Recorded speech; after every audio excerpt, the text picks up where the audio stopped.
মৰাণৰ সমীপৰ মাহমৰা সমষ্টিৰ বহুকেইখন গাঁৱত বানাক্ৰান্তসকলৰ নাজল নাথল অৱস্থা।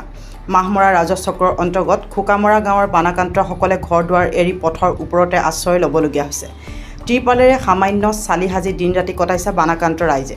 বানাক্ৰান্ত ৰাইজৰ লগতে পশুধনসমূহো পৰিছে খাদ্য সংকটত।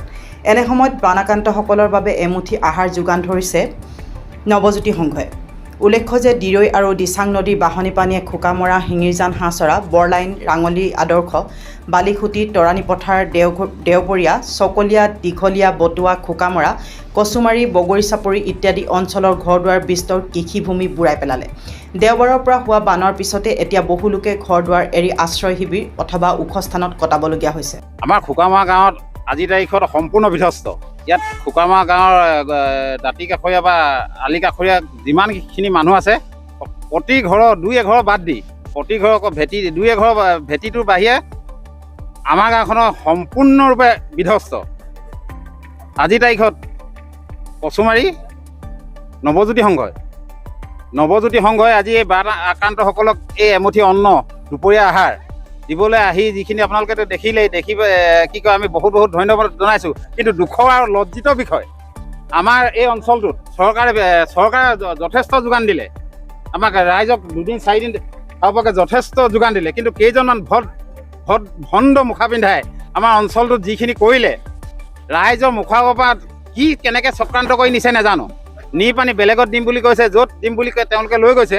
তেওঁলোকৰ তাত কোনো ৰিলিফ কেম্প নাই, ৰিলিফ নাই পোৱা ৰাইজে। কেলৈ আমি তথ্য সহকাৰে বা আমি কি কয় অনুসন্ধান কৰি গম পাইছোঁ, সেই যাতে নহওক। কেলৈ অন্ততঃ এই দুৰ্গত সময়ত চৰকাৰে যে দুৰ্গত সময়ত ভাতৰ দাইলৰ যিটো সুবিধা কৰি দিছে, সেইটোত আমি সন্তোষ। কিন্তু ভণ্ড মুখাকেইটাই যিকেইটা আমাৰ হেৰি কৰিলে, তেওঁলোকক মই আপোনালোকৰ তৰফৰ পৰা মই ধিক্কাৰ জনাইছোঁ। কেলৈ মই আজি তাৰিখত সঁচা কথা মাতিলোঁ, ইয়াত মোৰ টাৰ্গেট কেলৈ আপুনি আজি ক'বলৈ লাজ লাগে, মই নকওঁ। কিন্তু আপুনি প্ৰতিজন গ্ৰাছ লেভেলত আপোনালোকে প্ৰতিজনৰ বাইট লওক, তেওঁলোকে কি বুলি ক'ব।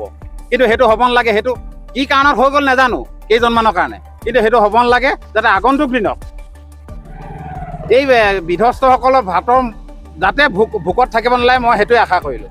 চৰকাৰে বিভিন্ন স্থানত বিভিন্ন বিদ্যালয়ত শিবিৰ পাতিছে। হয়। এটাই অসুবিধা হয় যে সেইখিনি ঘৰটো কাষত আছে।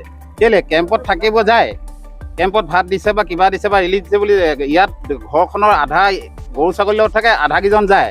কিন্তু সকলো যাব নোৱাৰে, কিয়নো অকল মানুহৰ পেটটো নাই, গৰু ছাগলী কুকুৰা ইত্যাদি পেট আছে।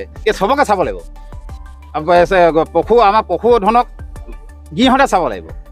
বিধায়ক আৰু মন্ত্ৰী যোগেন মোহনৰ এইটো ক্ষেত্ৰত যোগেন মোহনে আমাক সহায় কৰিছে, সেইটো অস্বীকাৰ কৰিব নোৱাৰোঁ। যোগেন মোহনে যথেষ্ট সহায় কৰিছে, কিন্তু তেওঁলোকৰ তলৰ কেইজনমান ভণ্ডই গোটেই বস্তুটো বেয়া কৰি পেলাইছে।